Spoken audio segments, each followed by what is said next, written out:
Hey, Judy, what's wrong? It's nothing, I reply.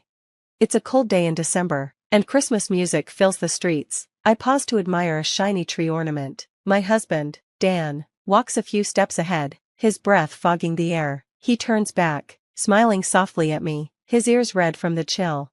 I adore the way he looks at me. I think to myself. Let's go home. I made hot stew for dinner, it's perfect for a cold night. That sounds great, he says. We hold hands, laughing, as we walk home. A familiar Christmas song drifts through the air. I'm Judy, I say. What I'm about to share is a strange Christmas miracle I experienced a few years ago, and the events that led to it. You're late, Dan snaps as I walk into the apartment. His sharp words make me cringe. Where have you been? I just went to the nearest deli to grab the hot sauce we ran out of. It was a freezing day in mid-December, and just a short while ago, he'd sent me out into the cold without my coat. Do you think I'm a fool? I work hard to pay the bills. When I come home, I expect dinner to be ready and perfect. Can't you even handle that?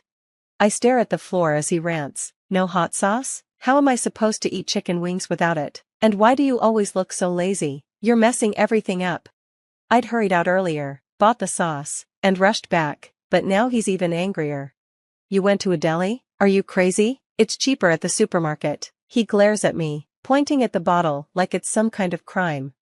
I can't help but answer back. The supermarket's farther away, and the food would have gone cold. I didn't have time for that. Besides, the chicken wings tasted fine even without the sauce. Are you seriously talking back to me? He roars. Where's your apology? I already said I'm sorry. But my response only fuels his rage. He shouts at me for another hour before flipping his plate of chicken wings and storming out to eat elsewhere. A few days later, I visited my childhood neighborhood to clean my parents' house, which was up for sale. I stopped by to see an elderly woman I've always called Grandma. Grandma, your predictions have always been right, until now, I tease her. I don't make predictions, she says with a mysterious smile. But you do, I insist, laughing. You've always known what's going to happen, like when you told me not to go to the mall, and later that day, lightning struck it, or when you told me to go outside on a sunny day, and my house was robbed while I was out. If I'd been home, I might have been hurt, or worse. Grandma just chuckles, brushing it off. I pause, my tone growing serious. You even helped me prepare for my mom's illness. Your advice gave her peace of mind before she passed. She told me you said I'd have something wonderful happen on a Christmas not too far away. It made her happy to think I'd have a bright future. I think back to how Dan proposed to me on Christmas Day, believing it was the special moment Grandma predicted. But now, I feel stuck. Dan has changed so much since we got married. He gets angry over little things, like the temperature of the food or how I clean. He criticizes everything I do, leaving me feeling small and trapped. I don't even want to go home, I admit to Grandma, my voice cracking.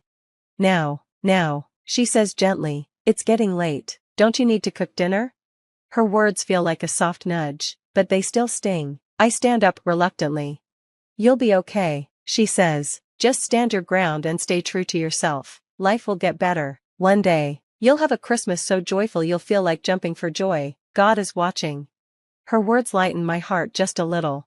Is that a prophecy? I ask, turning back to her. Grandma smiles mysteriously. Let's just say I'm an old woman sharing wisdom. On my way home, I try to shake off my doubts. If I work harder, maybe Dan will change, I tell myself, but things only get worse. It became normal for Dan to bark orders at me, make dinner, give me a massage, iron my shirt. He never said a kind word, only criticism. One night, his temper flared up again. Who do you think you are? He snapped. Why, what did I do? I asked, confused and weary. But once again, I was left questioning why this marriage had turned into a constant storm of anger and hurt. You don't even have the decency to greet me when I get home, Dan yelled as soon as he walked in. Who do you think you are, staying out so late? Now I have to heat up my food in the microwave. God darn you. I sighed deeply. I told you I had a co-op meeting tonight. I even left a note on the table. Shut up. That's no excuse for lazy cooking, he snapped. Lazy? What are you talking about? I made the main dish and all the sides, just like always, I replied, trying to stay calm. If it's not freshly cooked, it's cutting corners, he barked back. His reasoning was ridiculous. I should always come first. Above anyone or anything. I've been putting up with you. You're my wife, you're supposed to obey me. That's insane, I blurted, shocked by his entitled demands, but he stood tall, puffed up with self-importance, and sneered at me. You have no family, no one else to rely on, you can't survive on your own, you're nothing without me, you should shut up and worship me. If you can't do that, I'll divorce you, he said, smirking like he enjoyed breaking me down. Then he sat down and ordered, now, give me a foot massage. I bit back my frustration, holding myself together as best I could. If I fought back, it would only make things worse, and most importantly, I had nowhere else to go, not in the freezing sleet outside. So, I sat on the floor and gave him the massage, swallowing my pride like I had so many times before. This cycle went on until one day, while grocery shopping, I suddenly collapsed from intense pain. An ambulance rushed me to the hospital. When the doctor explained my condition, I couldn't make sense of it at first. This virus is transmitted through sexual contact, the doctor said gently. Your husband was also tested, and both of you have it. You probably didn't notice, because you had no symptoms. Unfortunately, you'll need surgery, and I'm very sorry to tell you this, but your chances of having children in the future are extremely slim. The words hit me like a freight train, my mind went blank. Dan quickly followed the doctor out of the room, leaving me alone with my thoughts. I can't have a baby, I whispered to myself, over and over, as the weight of it sank in. Slowly, the shock turned into an overwhelming darkness inside me. I needed answers. Forcing myself to stand on unsteady legs, I tried to follow them. Wait, doctor, Dan, I called out, but I froze mid-step when I overheard their conversation. And in that moment, I realized something that would change everything. So, does everyone need to get tested? Exactly, they all need treatment at once, or it'll just keep coming back to you, the doctor explained. Do they even know what the test is for? Dan asked, his voice persistent. Of course they do, the doctor replied, clearly getting annoyed with him. I sat quietly, feeling hopeless. As I listened to their conversation, it became clear that Dan had been seeing at least 3 different women while we were married. I looked at a picture of my mom on the wall and whispered, I need help. I know he's not a good husband now, but maybe he'll change if we have a baby. I tried to hold on to Grandma's words. I would struggle now, but eventually, I'd be happy. I thought they would be my good luck charm, but I was wrong. Dan didn't seem to care about me at all. He was always focused on his own health, going to the hospital for his checkups, while I suffered in silence. I longed for a family of my own, a husband, kids, and a home. Tears streamed down my face as I held the picture of my mom. Mom, I sobbed quietly. Suddenly, Dan appeared. What are you sitting around for? Dinner's not ready. He threw papers on my head as I sat there. These are divorce papers, he said, his voice cold. This is your punishment for ignoring me and making a fuss. You're so depressing, he sneered. I'm ready to divorce you anytime. You're the one who will suffer, not me. If you don't want that, start doing your duty. I'm not slacking, I mumbled, too tired to argue anymore. Oh, there's one more thing, no living expenses for you this month, he added with a smirk. He stepped closer. I'm giving you a chance to reflect, know your place. If you don't obey me, it's over. Once he finished his rant, he left the room, looking satisfied with himself. Divorce. The word hung in the air, my emotions numbed as my eyes fell on the papers with Dan's signature. Mom, I've decided, I whispered, wiping away my tears. I looked at her smiling picture. Please watch over me. For a while, I stayed quiet, living with Dan as usual. He treated me like a servant, taking out his anger on me. I argued sometimes, but mostly, I endured the silence. And one day, as he began another tantrum, I knew it was time to act. I told you already, I can't eat lukewarm salad, and cold stew? Forget it. How long does it take for you to get it right? I sighed inside, then decided to follow through with my plan. If I don't obey, you'll divorce me, right? Right, at least you remember that. If you don't want me to leave, you better fix your stupidity. He leaned back, satisfied with himself. You're a bit slow, aren't you? What? He blinked in surprise at my response. What did you just say? You say the same things over and over. Do you even know any other words? All you ever say is divorce. It's sad, really. What the heck?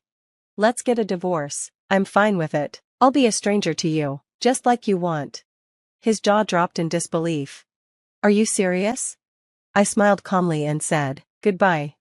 I took off the apron I had bought when we got married, folded it, and placed it on the table with the house keys on top. I looked at him one last time before picking up my pre-packed suitcase and walking out the door. What the heck is going on?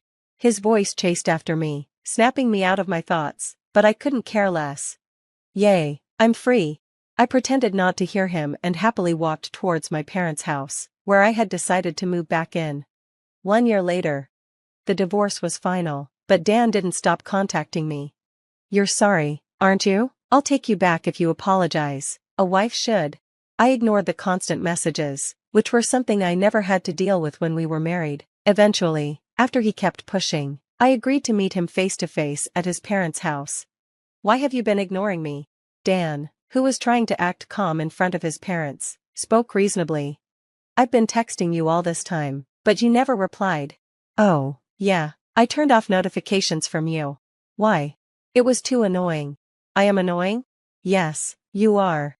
His face started turning red as his anger built up. So, what do you want to talk to me about? He started raising his voice, but then remembered where we were and quickly muttered an apology, something that had never happened in our marriage. Wow, I thought, he actually knows how to apologize. What do you need to talk to your ex-wife about? I asked, curious. Hold on, why are you acting so strange? Aren't you struggling after the divorce? How are you managing? He sounded almost concerned, but I couldn't forget how he never even checked on me before, even though he knew where I lived.